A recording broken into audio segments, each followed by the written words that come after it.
When I got home from dinner, my safe was wide open.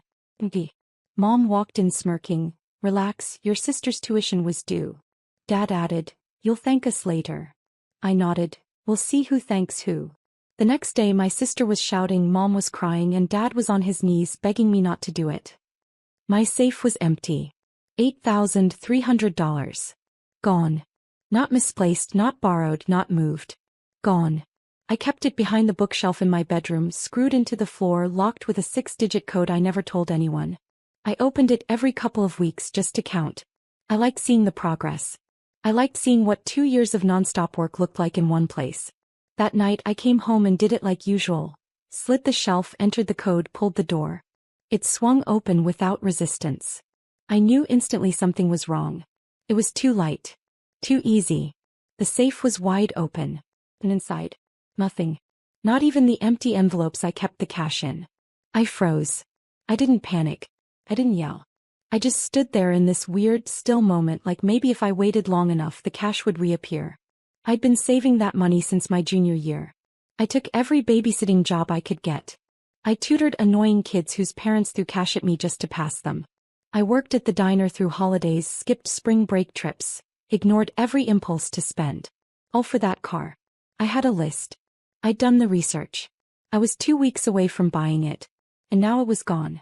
I was still staring at the empty safe when I heard someone come up the stairs. My mom walked into my room without knocking. She saw the safe open, barely glanced at me, and said it like it was a joke. Relax. Your sister's tuition was due. Then she took a sip of tea and walked out. I didn't move. A few seconds later Dad came by. He didn't even look bothered. Just nodded at the safe like it was all part of the plan. You'll thank us later. College is expensive. And then he left too. No apology. No conversation. Just a casual theft, as if they'd borrowed a charger or eaten my leftovers. I couldn't speak. They had no idea what they'd done. They didn't think it was stealing. They didn't think it needed discussion. To them it was simple. Sophie needed the money more than I did. Sophie had tuition due. Sophie needed help. So naturally take from Catherine. The responsible one. The quiet one. The one who never asks for anything. They didn't think I'd fight it. They were wrong. I didn't sleep that night. I sat on my bed staring at the safe for hours. Not because I was shocked they'd chosen Sophie over me. That part wasn't new. What shocked me was how confidently they did it. Like they were entitled to everything I had worked for. Like it wasn't even worth discussing. That's when I realized something. If they didn't see it as wrong, they wouldn't give it back. They thought this was just a little family sacrifice. They thought I'd swallow it like I always had. So the next morning I walked into the police station. I filed a report. Name, address, value of loss. Suspects, my parents. And I walked out like it was just another Tuesday. Because if they wanted to treat me like a stranger, I'd treat them like criminals. The officer at the front desk asked me who took the money. I said, my parents. He paused for a second like maybe he misheard me. Then he asked, are you sure you want to go through with this? I didn't hesitate. I said yes. It wasn't a scene. No handcuffs, no alarms. Just paperwork. Quiet, methodical routine. Like this kind of thing happens all the time. The detective who took my statement didn't ask why they did it. He asked if I had proof the money was mine. I showed him the records. Deposits. Cash withdrawals. Photos I'd taken every month after counting it. Notes with dates and totals. A folder full of bank receipts. He nodded and typed it all up. By the time I left the station, the sun was barely up. I got home around 7:30 and made coffee like nothing had happened. The house was quiet. Mom was already at work. Dad had taken Sophie to her morning class. I sat at the kitchen table, drank my coffee slowly and waited. At 2:47 p.m. my phone rang. I let it go to voicemail. Then again. Then again. 6 calls in 15 minutes. Then a text from Dad. What the hell did you do? I didn't reply. At 4:30 I heard the front door slam. I stayed in my room. I heard them coming down the hall, both of them. Then the door flung open without a knock. You called the police on us? I didn't answer. Mom was pacing. Dad looked like he couldn't believe it. They said things like, you're overreacting, and it's still in the family, and it was just for your sister. And then the best part. You would really ruin your parents over some cash? That's when I finally spoke. I said, "Give it back and I'll withdraw the report." They looked at me like I was holding them hostage. Dad said they didn't have it anymore. It went straight to Sophie's tuition account. Mom started trying to guilt-trip me, saying how hard things had been lately, how Sophie was trying her best, how I should be proud to help her succeed. I said I didn't care. I said I didn't agree. I said they had no right. That's when the mood shifted. They weren't angry anymore, they were scared. Because they knew I wasn't bluffing. They knew I'd follow it through. Dad tried to play peacemaker. He said it was just a misunderstanding. That we were a family. That we could fix this. I told them they had 48 hours. After that, I wouldn't stop anything. Then I walked out and left them standing there in my room. That night, Sophie showed up. She didn't knock either. She barged in like she lived there. Started yelling before the door even shut behind her. "You're out of your mind. Who reports their own parents?" I didn't say anything. Then she said, "You're seriously choosing a car over your family?" I told her it wasn't about the car. It was about respect. Consent. Boundaries. She rolled her eyes and said, "You've always been dramatic." I said, "You've always expected everyone to clean up your mess." That shut her up for a second. I told her the same thing I told them. "Return the money and it ends here. Don't and I'll see you all in court." She stormed out. The next morning, Mom was crying in the kitchen. Sophie was on the phone yelling. Dad was pacing in the yard like he was on trial. I poured myself a cup of coffee, walked past them and said nothing. They knew I was serious now. And they had no idea what to do about it. By the next day, word had gotten out. Not to the neighbors or anything like that. My family keeps things quiet, but within the circle. Grandma called first. Then Aunt Denise. Then Uncle Rick. All of them basically asking the same thing in different tones. "What happened? Why didn't you talk to them first? Do you really want to involve the police?" I told them all the same thing. They stole from me. This wasn't a misunderstanding. It wasn't a family dispute. It was theft. No one wanted to say the word out loud. Not once. Everyone danced around it. Even Grandma, who I love more than anyone, asked, "Are you sure you want to destroy the family over this?" I asked her something back. "Would you say that if it was your savings?" She didn't answer. By that evening, Dad knocked on my door. First time in 2 days, he asked before entering. He came in slowly holding a check. Said it was for part of the money, 3,000. I looked at it. No apology. No plan to pay the rest. Just 3 grand and a weak smile. I handed it back. I said, "All or nothing." That's when the begging started. He told me about Sophie's failing grades, how she'd lose her place if they didn't pay tuition. How they didn't have time to figure something else out. How they were under pressure. I listened. But I didn't move. He said, "We're your parents." I said, "You should have acted like it." The next day was worse. Sophie had posted some cryptic rant on Instagram. Something about betrayal, selfish people, fake family. A few people messaged me about it. I didn't reply. I didn't need to.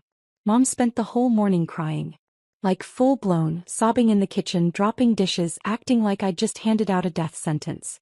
She kept saying things like, "What kind of daughter does this?" And "You're ruining your own blood." I ignored her.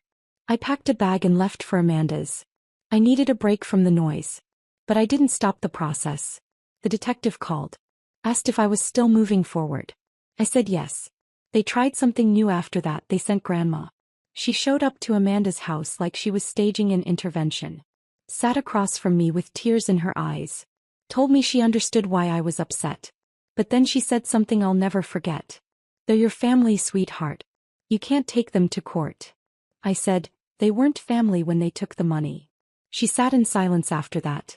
I could see the heartbreak on her face. Not because I was wrong, but because she knew I was right. I told her, "You raised me to be strong. I'm being strong now. I just wish they didn't make me." She nodded once. That was the last time we talked about it. 2 days later, I got a call from my lawyer. My parents had been officially notified. The case was moving forward. No more begging. No more guilt trips. Just a court date. And from that moment on, I was all in. The day they got served was the first day they stopped calling. No texts. No visits. Nothing. Just silence. I expected some kind of explosion. Screaming, threats, a last-ditch guilt trip. But it didn't come. Not right away. Instead, Sophie posted a photo on Instagram with the caption, "You can't choose your family, but you can learn who never had your back." A few of her friends unfollowed me. I didn't care. I'd already deleted most of them anyway. The quiet didn't last long. 3 days later, I got a letter in the mail from a family lawyer. My parents had hired someone. Their response was full of dramatic phrasing. Misunderstanding. Family matter. Regretful situation. But nowhere in there did they deny taking the money. They just didn't think it counted as stealing. Their lawyer actually had the nerve to write, "Given the close relationship between parties, a civil resolution without legal action is strongly advised." I had my own lawyer respond. We included all my documentation. The receipts, the photos, the safes purchase, my proof of income, my savings logs. A full 2 years of building that fund, down to the last dollar. We also made one thing very clear. I was willing to settle, but only if the full amount was repaid. In full. No excuses. No payment plans. No, we can't right now. They had 7 days. By the 5th day I got a call from my mom. I let it ring out. The voicemail was long. Lots of tears, lots of, "I never thought you'd actually do this." I didn't listen to the whole thing. Then it got worse. Sophie showed up at my job. Not a call. Not a text. She just walked in while I was on a break, arms crossed, eyes already red. She said I was selfish. Said I was humiliating the whole family. "You're really dragging our parents into court like they're strangers?" I looked her straight in the eye and said, "They are strangers. They took from me like one." She told me I'd regret it. That someday I'd realize I destroyed the family. I told her the family was already gone. The day they decided her future was worth more than mine. She left without another word. That night Dad texted me. One sentence, "You're not our daughter anymore." I read it twice. Then I blocked his number. The case was set for hearing. Small claims court. Nothing fancy, no jury, just a judge and a file full of documents. The day of the hearing I walked in alone. I didn't ask anyone to come. I didn't want anyone there.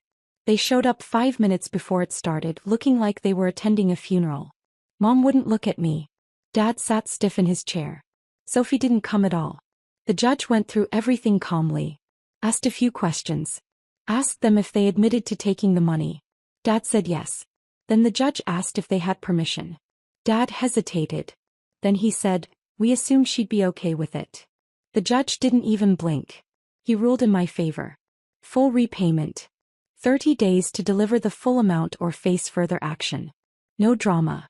No gasps. Just a quiet, legal sentence. I walked out. They didn't follow. I got a check 3 weeks later. Full amount. No note. No apology. Just money in an envelope dropped in the mailbox like it never happened. They haven't spoken to me since. The day the check cleared, I sat in my car and stared at the balance for a while. I should have felt something, relief, satisfaction, maybe even pride.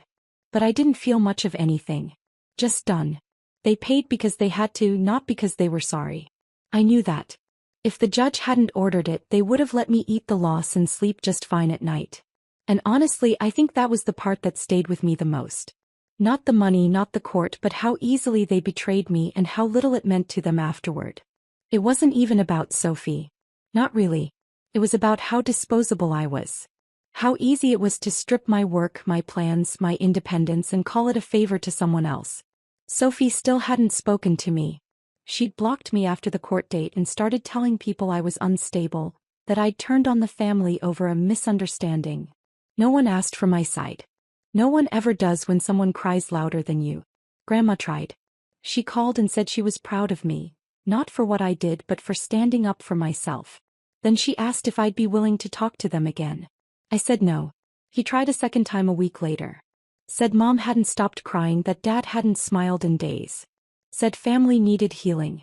I said, they chose who they cared about. I'm not in that group. She didn't push again after that.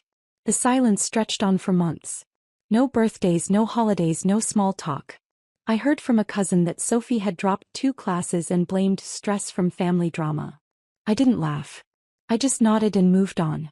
Amanda asked me once if I ever regretted it, taking it that far. I told her the truth, not for 1 second. If I hadn't done it, they would have done it again. Maybe not with money, maybe not with a safe, but in some other way. They keep taking and expect me to understand. I finally drew a line and they finally saw what I looked like when I said no. I bought the car a few weeks later. Nothing flashy. Just what I'd planned on buying before they tore through my savings. I drove past the house once. Just once. Lights were on. Sophie's car was in the driveway. Kept going. They turned their backs on me. That was their choice. I gave them the option to make it right and they refused until the law forced them to. They didn't lose me because of the police report. They lost me the second they opened that safe. It's been nearly a year since the court case. People still ask sometimes, quietly like they're afraid to bring it up, if I've talked to my family. My answer's always the same. No. Not once. No calls. No visits. No random texts trying to patch things up. Nothing. And I'm fine with that. I moved out 3 months after the whole thing ended. Got a small apartment about 30 minutes away. Not far but far enough. Just me and my space. My car parked downstairs, the one I bought with my own money, twice. I still think about that night sometimes. The open safe, the empty space, my mom walking in like nothing had happened. That look on her face like I should have been proud to be used. I replay it now and then just to remind myself that I wasn't crazy. Because there are still people who act like I overreacted. Sophie's friends. My aunt. A cousin or two who still drop hints about mending fences. They don't say it outright but I can hear it in the way they talk. Like I ruined a perfectly good family over a few $1,000s. They don't understand it wasn't just the money. It was the silence before they did it. The entitlement. The way they didn't even bother to ask. The way they stood there afterward and tried to make me feel like I owed it to them. If I let it go, I'd be confirming what they believed. That I was the one who should always give, always adjust, always sacrifice. But I didn't. I pushed back. And they hated that more than anything. They didn't lose a daughter. They lost a target. Sometimes Amanda and I joke about it.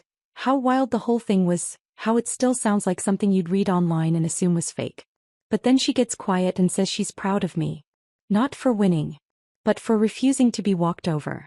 The truth is I didn't win anything. I didn't get an apology. I didn't get justice. All I got was my money back. And a clean break. But that was enough. I rebuilt from there. Got my car. Got my space. Started saying no more often to more people. Cut off anyone who treated me like a backup plan. I still think about Grandma sometimes. She was the only one who tried to understand both sides, and she didn't deserve to be caught in the middle. But even she eventually stopped asking me to forgive them. I think deep down she knew they'd made their choice. I made mine too. And if I had to go back, I'd do it all again the exact same way. Because I didn't destroy the family. They did.